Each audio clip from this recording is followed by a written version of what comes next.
I feel to thank the Lord in my heart. The one who has made it for me to be here today. And accepted the church to be here as well. Without delay, let's read 3 verses. And then I will speak about what God wants me to speak about. We're going to read the book of Deuteronomy 34 from verse 5 and then verse 4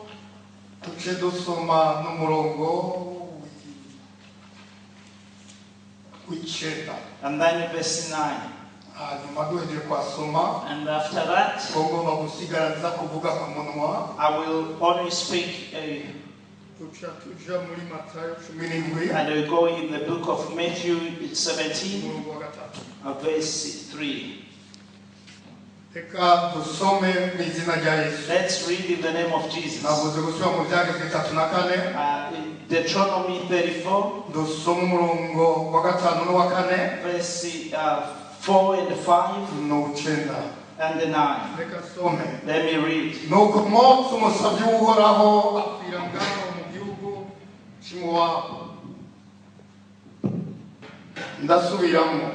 Going to repeat. Nuko Mose umusavyi w'Uhoraho afira ngaho mu gihugu cy'Imowabu nk'uko ijambo ry'Uhoraho ryavuze. Amen. Ku murongo wa 4 verse 4 avuga ngo Uhoraho aramubarira ati ngikiriya igihugu narahiye Aburahamu na Isaka na Yakobo nizogiha urubyaro rwabo none nguhaye kukiranisha amaso ariko ntuzajya ukamuceyo. Amen. Amen. Reka tujye kuri wa murongo w'Icyenda verse 9. Kandi Yoshua mwene Nuni yari yuzuye mu bwenge kuko Mose yari yaramurambitse ku ibiganza nuko Abisirayeli baramwumvira bageza nk'uko Uhoraho yari yabariye Mose. Amen. Amen. Reka tujye tugenda hamwe muri Matayo. Let's go in the book of Matthew. Matayo navuze igice cya 17. Matthew 17. Murongo wa 3 wonyene. Of verse 3 only. Ngomba some uwo murongo wa 3. Maze Mose na Eliya barababonekera bavugana nawe. Amen. Amen.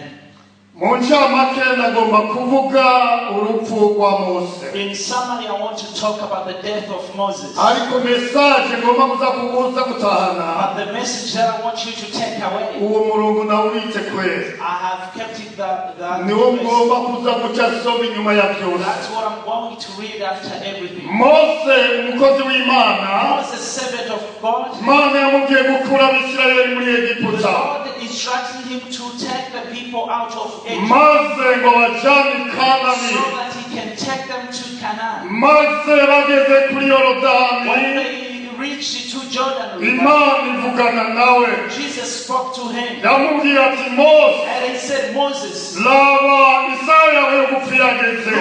your hour of dying is near. None tanga urutoranye, So start selecting uwo gusubira mu kibanza cyawe. who is going to replace you. Maze Mose aratangara, And then Moses was surprised. aravuga ati ibyo bibaho, And he said, how can that happen? yuko nogarukira ahantu. That I can only reach this place. Aravuga ati nimba nogirirwa ubuntu nawe, If I may be lucky, nyemerera basi ngende allow me mpagara ahantu ho kukiraba. to go somewhere so that I can see the promised Igihugu land. nazanye mwabawe, The land that I have mbogaho bazoba, where they will live in. hafi bizoba bihagije. That will be enough for me. Ukayumva ko atari byiza Because he felt that it wasn't good to kugira ngo apfe die atabonye igikorwa yari yakoze. without seeing the outcome of his actions. Mose kuko yari umukunzi w'Imana Because he was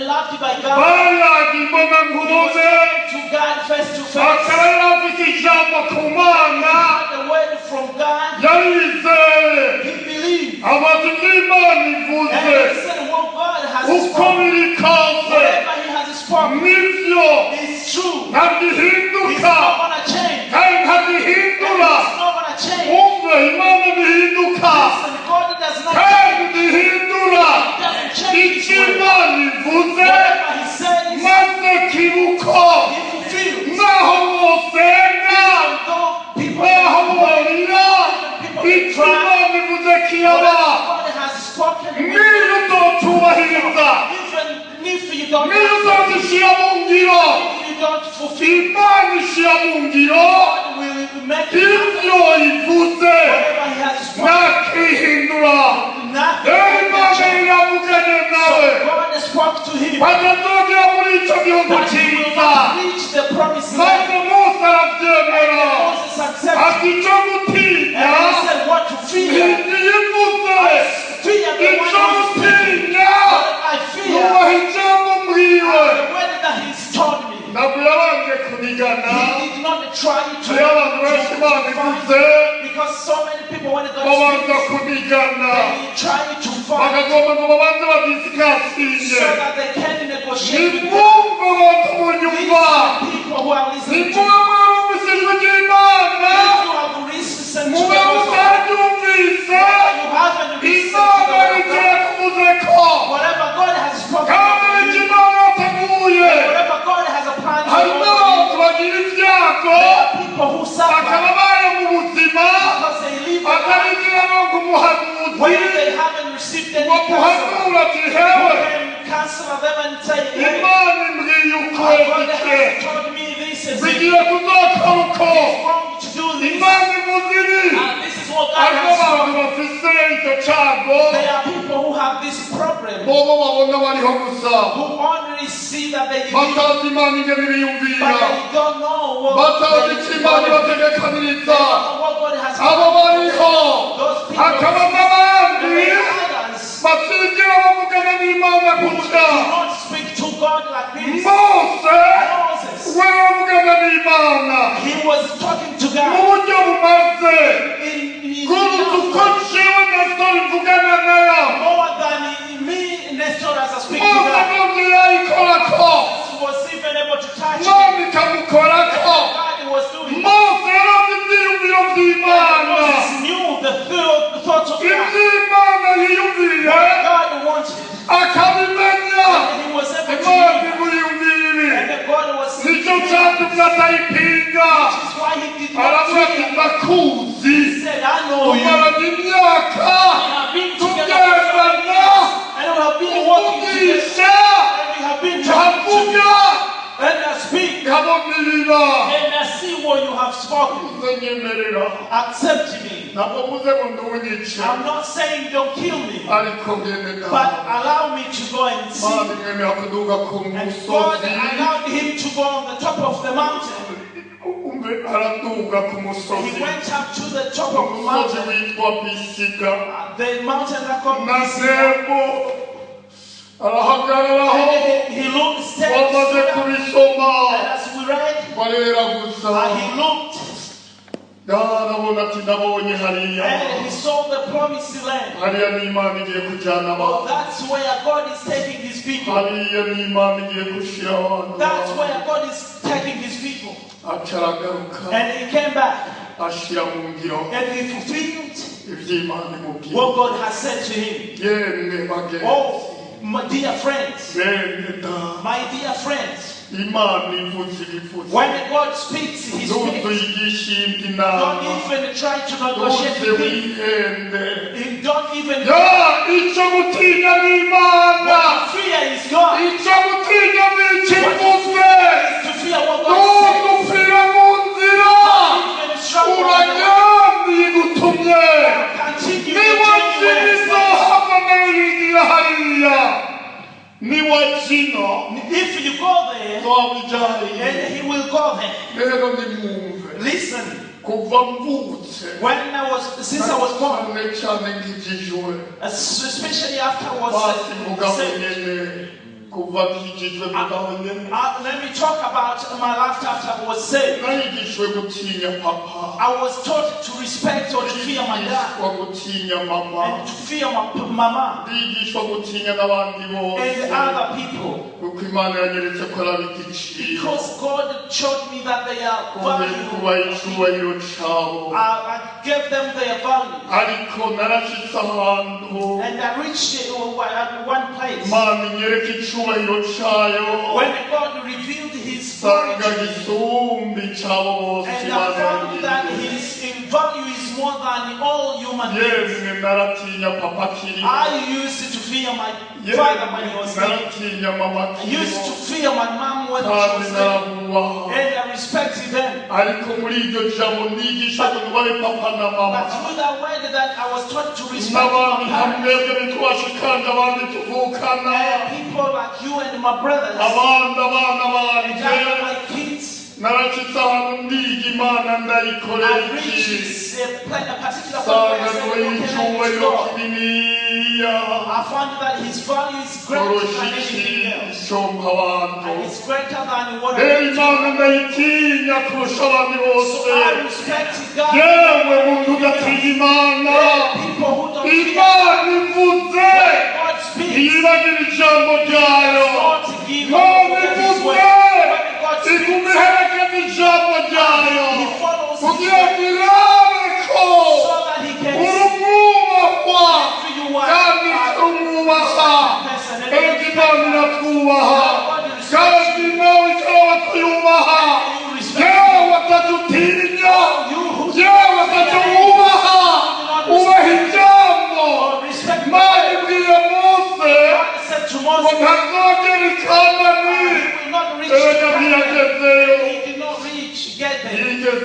He did not get there. Oh yeah? No. When God says that you will die, you will die. Are you trying to fight with Him? When He wanted to take my possessions, oh, He said, oh, don't even try. And truly, let me tell you, I haven't seen God face to face, but I have heard Him talking. I haven't seen Him like Moses. And the Bible tells us no human being, other human being, who will see God as Moses did. Even other people who will say to Him, no one else passed through what Moses went through. No one and never went through. But I have heard the voice of God. And I know when God says, if He tells you to sit down, you sit down. If He says, I'm taking you, He takes you. If He says, I'm going to use you, He's going to use you. Don't even try to fight. When He calls you, you have to accept the calling and say, oh Lord, I will have you. If you do not accept it to His voice, oh, He fulfills His word. Oh, He does what His word says. Don't delay or reject. I don't know if anyone that God has said that He will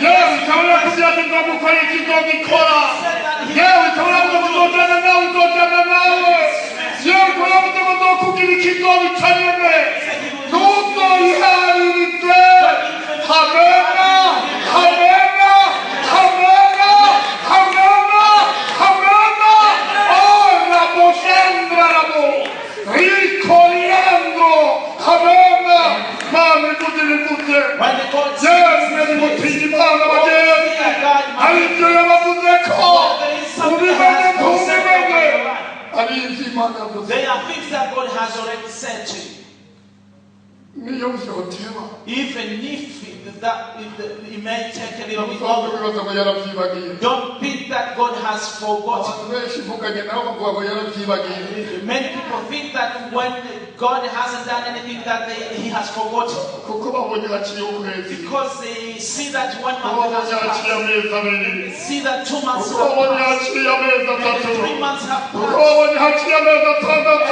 And months ati ago. mwumve inyana yantumye yamwe muri hano yamwe banyumva haramo rira ramoshera hamena nimwumve imana ntiribagira ntiribagira umuhungu mugiriza igitari imana ikumpezagirire imana iguhezagirire mwana iki gitari cyiza nakiguhaye iki kintu gusa n'imana yakiguhaye n'imana yaguhamagaye uragomba wivugirize ntacyo uvuze yahise yacu imana ifite umugambi kuri wowe kibondo uzamuhambaye kibondo izamukura kuri iki igushyira no ku kindi igushyira no ku kindi erega imana iracyavuga mwana ntabwo uri kubavugiriza ibicero imana irakuraha utaranaza yarize kuzoza hano yivugirize kibondo yivugirize hari ibizogutwenze hari ibizokwereka igitegekanije nimuririmbe muririmba nigirajano zo kuririmba nisayani yo kuririmba hari igihe ibindi byose bizohagarara abo utazakwifuza gukora ibintu bikunde undi wifuza kugira ntagirake hari igihe nahajya ku muryango hazokunanira kwinjira it will not even be possible to enter to dore ntabwo bizonanira kwinjira niba binjiye hari aho bizonanira gusohoka hari aho bizonanira gusohoka n'ibibazo bagira hajya nkahera bagenzi nimunyumve ntabwo ndiko ndavuga ibindi imana ivuze ngasiranayo batanyumve nayo bataranyumve imana ivuze ibivuze okay ngoma nje kwijambo I'm going to this way niyo message ngoma ndabakana which is the message that I'm going to when God said he will die he died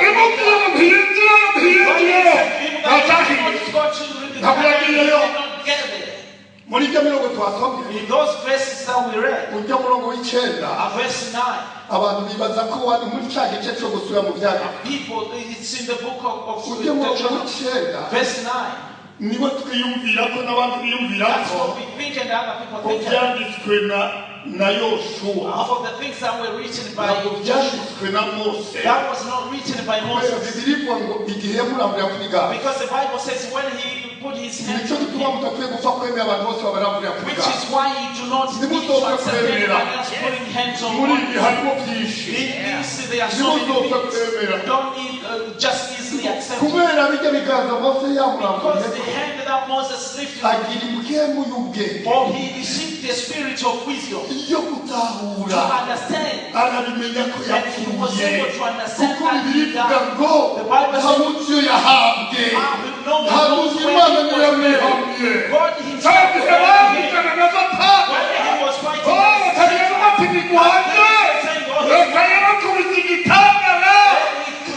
the rock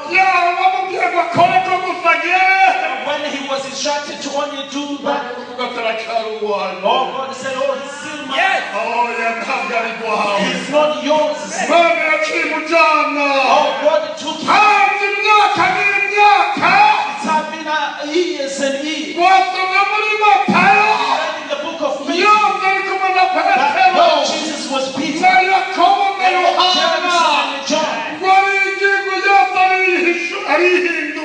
he changed when he entered into that beauty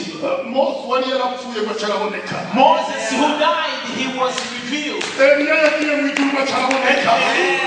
came from heaven and Peter was confused he said Lord the good thing that happened the people that I do not want them to go accept me to build for you Lord beautiful Moses and beautiful Elia and they were on the mountain. nawe Yesu yarazi yuko batagomaho And Jesus knew that they will not be able to stay. na Petero aribagira ko atazi wewe yubahasize And Peter forgot that he did not have a house there. yazagize ati umuntu yibagiye Or he said, oh, this person did not look after himself. abitewe n'uwapfuye abonye Because he has only seen someone who died. abitewe n'uwaduza And he abonye saw the one who was taken and he has come. Let me do something else so that he cannot see anyone. And Peter did not see them again. If someone does not want to build a house, and the beautiful thing, and then he will be wet because he doesn't have someone to live. So that's the only time Moses when he was sick. So we waiting for him. Allow me to read one verse and then finish. Let me see that verse. Have you seen the verse? Verse 8 in the book of Deuteronomy. Back in the book of Deuteronomy 34 verse 8. This is what I'm going to mention to someone I don't know. This is a message. Accept it or not, it is a message. And even if you haven't accepted it, how are you going to accept even this? This is another conflict. There is no other one way because I have been given this message. Verse 8. The book of Deuteronomy chapter 34 verse 8. Anyone who has Bible can read. I'm going to read, I believe you have verse 8. Abiseri bamara iminsi 30 barira Mose bari mu kiyaya cy'Imowabu nuko iminsi yo kuririra Mose no kumugandarira irashira Days of weeping and hallelujah, hallelujah, amen, hallelujah, hallelujah. After Moses has died, they cried, they mourned. Let me tell you this. The time of your cry is over. Listen to me. Oh, I don't know who I don't know who is crying or not. But I can only see you with my eyes like this. But only God can see you. Listen to me. Or you who are crying. If it's true you are crying, the time of mourning is over. Oh, let's come to the Lord.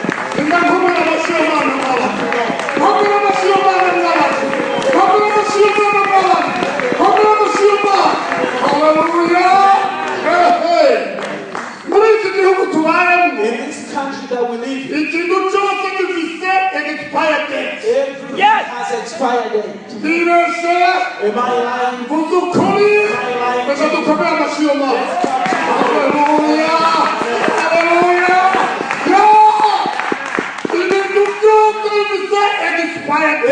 It has expired date.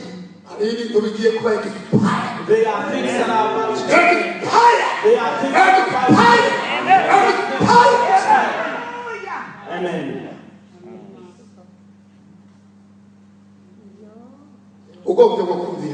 If you want, you can, it's better to respect God. Oh, every temptation has its own time. It has the beginning and the ending time. There are no more things that can.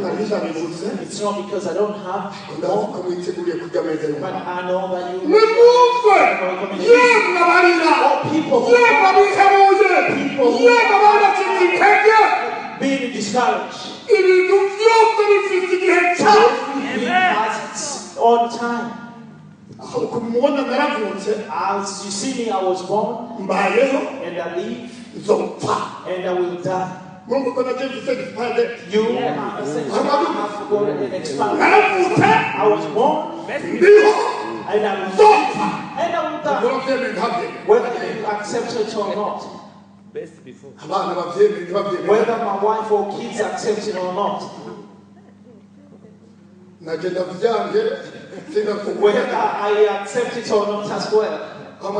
Do you understand? Everything has expired. Do you know?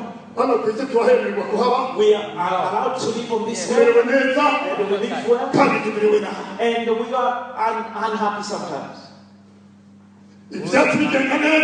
Things can go well, and other things can go bad. Do you understand? We laugh. Sometimes you cry. Listen to the time. Anyone who's crying right now, you are mourning your heart.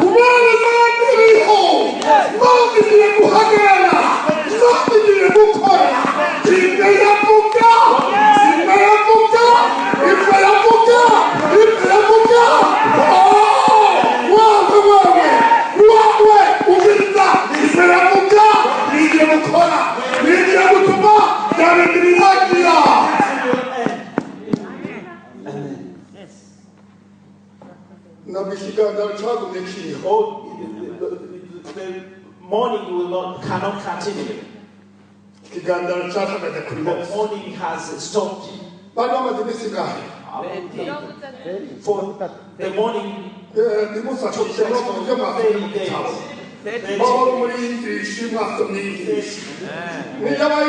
After 30 days.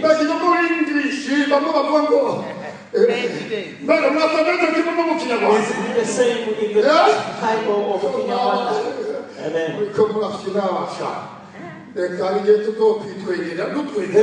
Every time we will be celebrating or smiling, listen to me. God does not lie to himself. If you are fulfilling what God has spoken or taught you, if it's true you are saying, Lord, when you are sitting like this and quietly, and you are fulfilling what God has taught you,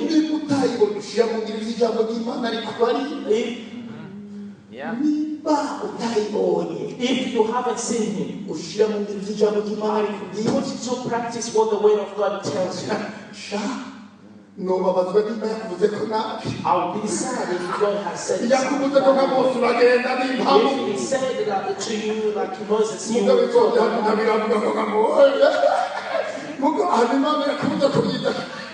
God has said things about you.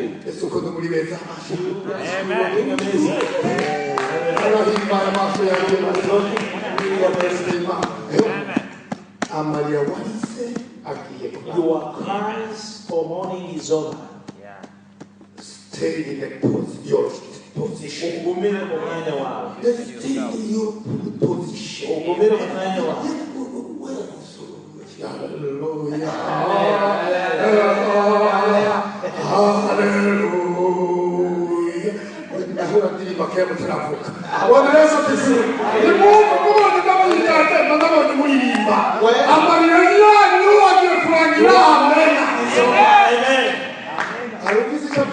Anyone who has anything to say to the Lord, anyone who needs a prayer, if he has spoken, then I will go to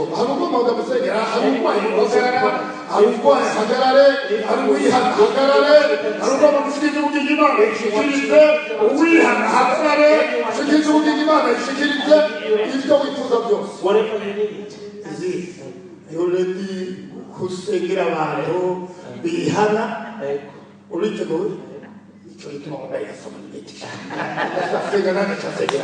Mana turamushima kugira neza wemeye kubwoko bwawe twuba hano mu ngoro yawe twumvishije ijambo ryawe ritubwiye ko ufite amasezerano meza kuri twebwe harimo bamwe wasezeraniye kubagirira neza, hari abo wasezeraniye kubakorera ibitandukanye byiza bizi bikwiye kuri bo. Gaca imbere y'ibyo tubivuga, harimo bamwe kandi baciye kuvuga ngo barananiwe kuko basanze bagenze uko bidakwiye imbere yawe. Abo rero tutabashyize mu maboko yawe ngo ubahari, ni wowe wenyine ushoboye gukuraho icyaha kandi ukoza umuntu agasubira akemereka imbere mu maso yawe. Enda rero ngo yifuza guharirwa n'ububandere mu maso yawe nk'ukuri Imana, ubatume data maze ibyo baba barakoze bitakwimbaye byose byibagirwe, ntibasubire kubyiyumvira ukundi, ahubwo basigare baharanira gukora icyo wababwiye gukora nk'uko ijambo ryawe ribivuga. Kandi twese hano turindiriye imigambi yawe wamaze kuvuga kuri twese, turindiriye iyo saha kwizogera n'ibyo izokora. Urakoze rero kubahariye kandi shishikara guharira n'ukwezi uwo ari we wese, ni mu izina ryawe ryera Yesu, amen. Uhagaze mu nyonga zawe mwami imbere y'ishengero. Amen. You are great, Lord. Uhagaze imbere y'amaso yawe. Abagwayi bo muri aba bahagaze urabazi. Nimba amarira yo kurira Mose waraza hirya ziva, waraza amazi ahava, waraza urutonde rw'ivy'Imana igomba agapfa,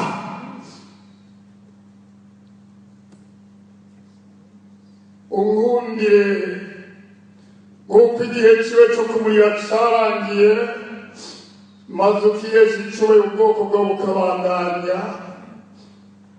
Abagwayi bo muri twebwe bo muri aba nyene bahagaze, eka iyi ndwara ntizirangire mw'izina rya Yesu, izi ndwara zirangire mw'izina rya Yesu, mw'izina rya Yesu.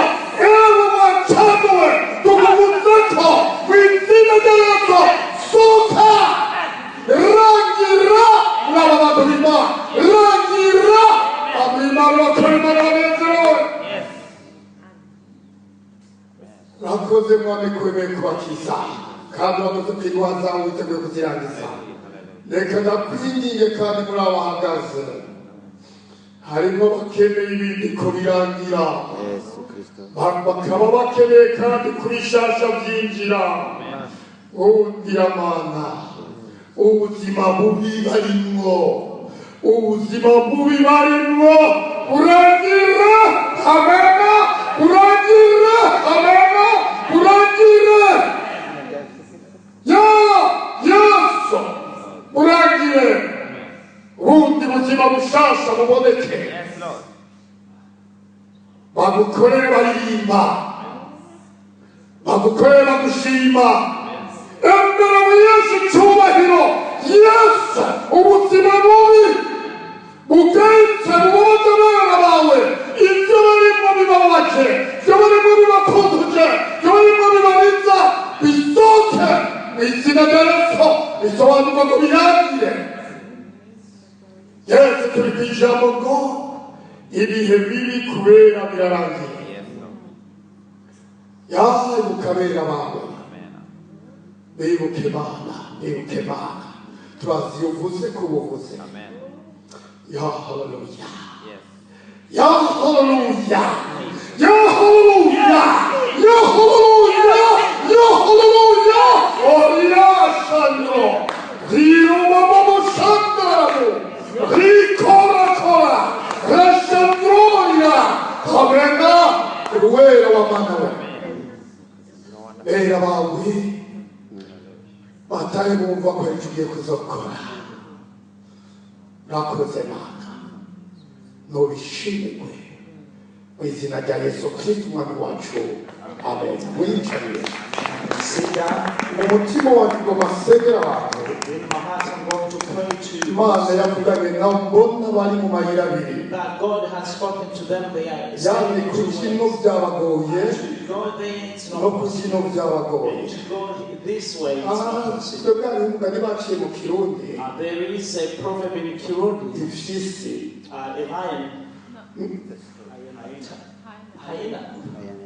ni ukuvuga muri iyi nzira uruhande hari inyama. On this way there is meat.